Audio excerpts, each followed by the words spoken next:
So, imagine you finally got the job at your favourite video game company.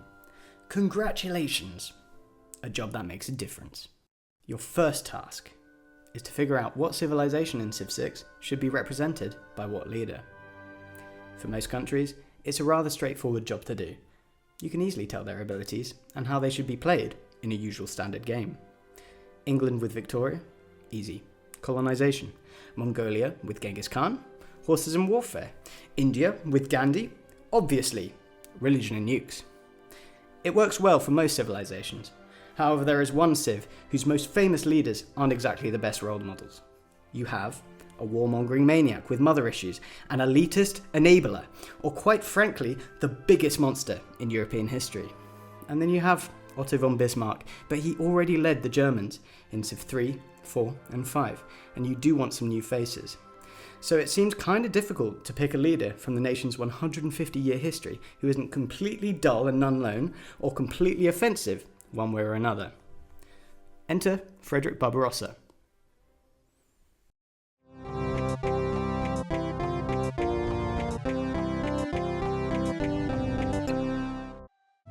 Gott grüße euch, Geselle. Ich bin Kaiser Friedrich und herrsche über deutsche und welsche Lande, über Burgund und manche mehr. Strictly speaking, Barbarossa was not the leader of Germany as we know it today. Instead, he was Holy Roman Emperor from 1152 to 1190. Barbarossa held an unusual amount of authority during his reign as emperor, and thus acquired a remarkable degree of unity amongst the, usually quite independent, German princes and dukes. This authority was cemented by military action against disobedient cities both north and south of the Alps, such as the Italian campaigns against cities like Milan, Brescia and Piacenza. In Civ 6, this corresponds well with Frederick's leader ability, Holy Roman Emperor, which gives him a military bonus against city-states. When we think about Germany nowadays, we think about an industrial powerhouse of a nation, with a booming economy in the centre of the European Union, and a motivated workforce boosting both productivity and wealth. This is something that very much aligns with the bonuses that Civ 6 ascribes to the German civilization. And the mechanics of Germany's Hansa district, incentivizing the player to strategically design multiple cities into an overpowered megalopolis, is what we all love about playing Frederick's Germany in Civ 6.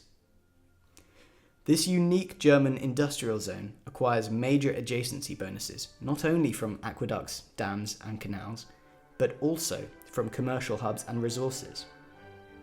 Experienced players of Germany usually choose to build a triangle of 3 cities in order to create a complex network of commercial hubs and Hansa districts.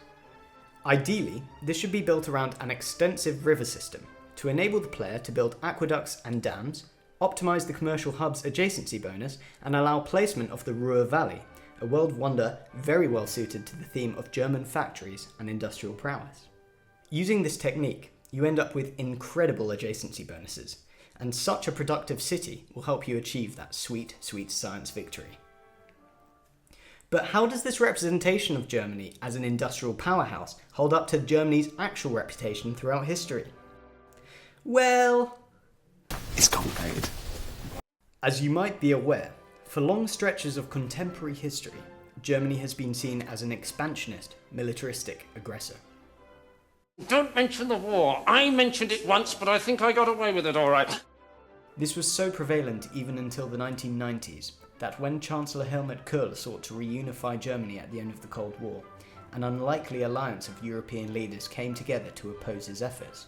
The Conservative British Prime Minister Margaret Thatcher, French Socialist President François Mitterrand, and reformist Soviet leader Mikhail Gorbachev. Even though these leaders had huge differences both in terms of geopolitical interest and ideological background, they were all united in being scared shitless by the Federal Republic of Germany expanding its territory.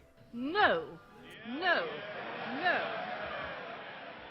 French and British policy towards Germany before its reunification can be characterized by the following phrase by Nobel Prize-winning author François Mauriac. "I love the Germany so much, I am glad there are 2 of them." So we see that today's image of Germany as a peaceful and productive nation is pretty new. The origin of Germany's reputation as a warmonger requires some historical scrutiny. despite what you may think. Many historians have pointed out that it does not stem from the Nazis, as one might assume, but actually from what has been described as Prussian militarism. For instance, the famous skull and crossbones you see on the SS uniform is originally of Prussian design, worn by the Totenkopfhusaren. Are we the baddies? The Prussian king became Kaiser of the newly founded German Empire in 1871, and it was undeniable that Prussia's DNA was dominant in the new state. Prussia had had the reputation to be somewhat aggressive for centuries before that. So when the other European powers started to see Germany as a serious threat to the balance of power in the early 20th century, they based their fear on the sentiment of Prussian militarism intrinsic to Germany's DNA. In hindsight, this took on quite ironic proportions. When Hitler and his National Socialist Party came to power in the early 1930s, some foreign diplomats expected him to be more peaceful than his predecessors.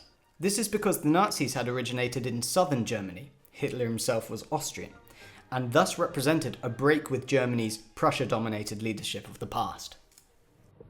To a larger settlement in which all Europe may find peace.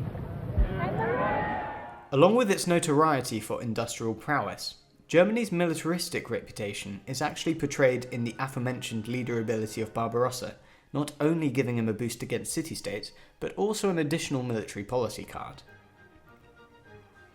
However, throughout most of history, German city-states and principalities were quite independent from each other. You see, prior to its formation in 1871, there wasn't one Germany. Instead, hundreds of independent states of all shapes and sizes pursued their own domestic interests. This is well represented in Civ 6 by the special ability, Free Imperial Cities. Because of this special ability, German cities can build one additional district in every situation. For example, whilst other civs can build 3 districts in a city with 7 population, Germany can build 4. This makes German cities far more versatile than other civilization cities. It also reflects the reality that many German princes ruled over independent lands, with their own judicial system, their own court, their own university and schools, and their own cultural and economic institutions. All the independent rulers insisted on funding their own orchestras. The music you are listening to now, for example, is Beethoven's First Symphony, which was patronised by the Dutch-born Gottfried van Swieten, who was ambassador to the court of Frederick the Great in Berlin. Alongside Beethoven, Swieten was also patron to Wolfgang Amadeus Mozart and Joseph Haydn. These are undeniably the 3 most influential composers of the classical era, so without the patronage of wealthy Central European aristocrats, the history of Western music would be entirely different. Boom. We can see further evidence of Germany's cultural reputation in the French book On Germany, written in 1810 by the French writer Germaine de Staël. In it, Madame de Staël writes of Germany as a place of philosophy and literature, writing that literature in Germany has then never been concentrated to one point, and has never found support in the state. Perhaps it owes to this abandonment, as well as to the independence consequent on it, much of its originality and energy. It is understandable that when we see Germany represented in video games and other forms of media, its rich cultural history is overshadowed by Prussian militarism and the horrors of the Second World War. Perhaps in your next Germany game, you can reference the artistic side of German history, by using that extra district per city to build theatre squares and push for an unconventional, but historically informed, cultural victory. Our idea to integrate Germany's more peaceful side would be a new contrasting special ability that we'd name after the proto-romantic movement in German literature and music called Sturm und Drang. It occurred in the late 18th century as a reaction to the perceived constraints of rationalism imposed by the Enlightenment. Perhaps Germany could receive a boost to great scientists, writers, artists and musicians in cities which received loyalty pressure from opposing civs. It could also work as a Dark Age policy card, where a boost to these great people is granted, but with additional amenity penalties.